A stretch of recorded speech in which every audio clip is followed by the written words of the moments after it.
sucking on Jennifer Aniston's hair, asking Scarlett Johannson if she wears underwear, and confusing Samuel L. Jackson for Laurence Fishburne. Yikes. These interviews got weird fast. Everyone knows it's rude to ask a woman about her weight. Howard Stern broke that cardinal rule, however, when he interviewed the late Anna Nicole Smith in 2002. Stern and his male coworkers joked about Smith and even made bets on her weight. The way you dress and stuff, I don't think you're aware that you're a heavy-set woman. That's what I said. I know I'm a big woman, so what?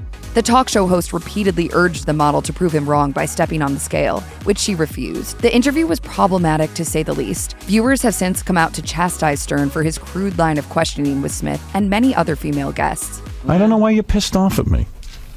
You know why. The interview is by no means the only problematic skeleton in Stern's closet. Stern has also come under fire for a racist clip from 1993. The Sirius XM host has some regrets, however, admitting on his show, "I'll be the first to admit, I won't go back and watch those old shows. It's like, who is that guy?" Lindsay Lohan has long been a media target for her stints in rehab and her past run-ins with the law. An interview with the star on the David Letterman show in 2013 didn't exactly age well for that exact reason, with Letterman facing backlash after he seemed to have left the Mean Girls star in tears. Lohan was there to promote her film Scary Movie 5 at the time, but the talk show host showed more interest in her personal life. How many times have you been in rehab? Several. And how will this time be different? As Letterman continued to press Lohan about why she was going to seek treatment, Lohan looked more and more uncomfortable. We didn't discuss this in the pre-interview. No. The Parent Trap star continued to shut down questioning, even when he began more directly asking if she had an alcohol problem. Lohan attempted to steer the interview away from her rehab stint by talking about her movie, and eventually Letterman did give Lohan praise for having the bravery to talk to him about everything on air. Lohan accepted the compliment while she seemed to wipe away a tear. The interview ended with the two seemingly on good terms, but it was clear the awkwardness never really left. It would have been so funny. Yeah. We'll do It's that not funny because do that on Fallon. it's hurtful towards me. But It was the wardrobe malfunction seen around the world. Janet Jackson had an infamous nip slip during the 2004 Super Bowl halftime show while she performed alongside Justin Timberlake, and it's long been debated whether or not it was indeed an accident. Either way, Jackson has paid the price for it ever since. Jackson was questioned about the incident shortly after it occurred during an appearance on the David Letterman show. When the host brought up the performance, the singer shut it down quickly. I don't want to relive any of that. All right. I mean, You don't mind if I ask you some questions about it, though? Letterman claimed she knew it was going to happen, which the Scream singer denied. When he continued to ask the singer how it all went down, she said, I want to put all that behind me. Well, I truly not, do. well, not It me. But of course he refused to take the hint. Jackson tried repeatedly to put her foot down and talk about something else, but Letterman was clearly on a mission. In the end, the whole interview came across as Letterman constantly badgering Jackson as she respectfully tried to change the subject. No, it wasn't supposed to happen the way that it did, James. But, you know, it looked like it was supposed to happen that way. Oh. Don't mention Tom Cruise's exes in an interview, because things could take a turn for the worse. The Top Gun actor lost it on Australian journalist Peter Overton during a 60 Minutes Australia interview in 2005, when Overton inquired about Cruise's ex-wife Nicole Kidman. The two actors met while filming Days of Thunder in 1990 and tied the knot later that year, but they later split up in 2001. Cruise's 60 Minutes Australia interview initially got tense when Overton asked about Scientology, and it only got more combative from there. When Overton brought up Cruise's relationship with Nicole Kidman, however, it started to go completely off the rails. Was Nicole the love of your life?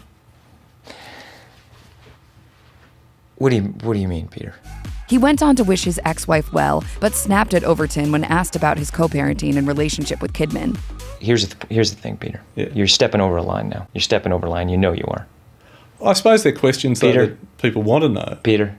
The terse exchange wasn't pleasant to watch, with the Golden Globe Award winner ending that line of questioning abruptly. Put your manners back in. Do you think I was out of line? Yes, absolutely. The journalist admitted in 2020 on the Kyle and Jackie O show that he still stands by the question, but that he holds no ill will towards Cruise for his responses. That's all right. You stepped out of line. I whacked you. We got on with it. Good on you. Scarlett Johannson wasn't having any sexist male commentary during an extra TV interview in 2012. Johansson, who famously donned skin-tight outfits to play Black Widow in the MCU, was put off when Jerry Penacoli asked her what she wore underneath the getup while filming. Now, were you able to wear undergarments, if You're you will. like the fifth person that's Well, asked no, me that. because What is going on? Penacoli attempted to defend his question, but Johansson wasn't having it. I'll leave it up to your imagination. Oh, see? Okay? Is that... Whatever you feel like I should be wearing or not wearing under that costume. The actor was clearly less than thrilled with the line of questioning and called out the interviewer for his lack of tact and for not treating her with the same respect as her male castmates, or any male for that matter. She even used the Avengers director Joss Whedon as an example. Ask Joss. I did. You asked Joss what kind of underwear he wears? No.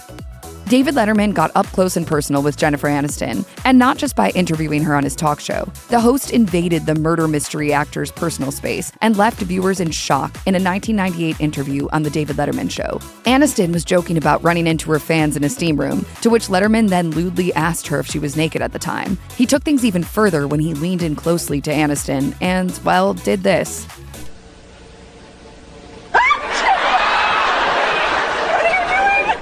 Even after Aniston recoiled, he grabbed a piece of the actor's hair in his mouth and sucked on it, giving us a live television moment that was cringeworthy to say the least. While Letterman joked that the producers would edit out the clip, it was clear that Aniston felt pretty uncomfortable with the whole charade. X-users have had a recent look at the resurfaced clip and aren't laughing decades later. As one user wrote, "This Jennifer Aniston interview on David Letterman in 1998 is still disgusting to watch." Yeah, that about sums it up. Shock value may drive ratings, but lipping someone's hair while they clench in terror is just weird. People are off here going... I know, people are horrified. A major no-no for any reporter or talk show host is getting your own interviewee confused with another person. Just ask Samuel L. Jackson, who was mistaken for Laurence Fishburne in 2014. The mix-up occurred during a KTLA interview when the entertainment anchor Sam Rubin asked Jackson about the reaction to his Super Bowl commercial.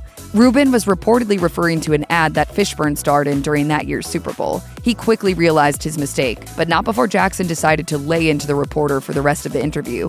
You know what? I've admit my mistake. See, you're as crazy as the people on Twitter. Right. I'm not Laurence Fishburne.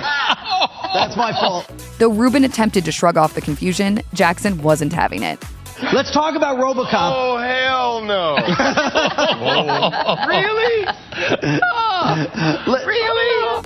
Thus began a 4-minute interview that involved Jackson riffing on Rubin nonstop, to the amusement of Rubin's co-anchors and, frankly, Jackson himself. Even after briefly talking about his role in RoboCop, Jackson went right back to war. It's obviously a great cast, and this director does have some extraordinary critics. You do know who they all are, though, right? Yes, I do. I mean, just in case they have some of them on the show.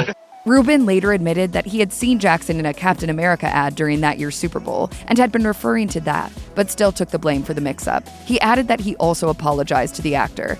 While the exchange was no doubt uncomfortable for Rubin, Jackson seemed to have fun with it, even later donning a shirt that read, "Truthfully enough, I'm not Laurence Fishburne." That is a tape now that I believe is now going to have a life all of its own. I think you're right. We'll see on YouTube. Yes, very good.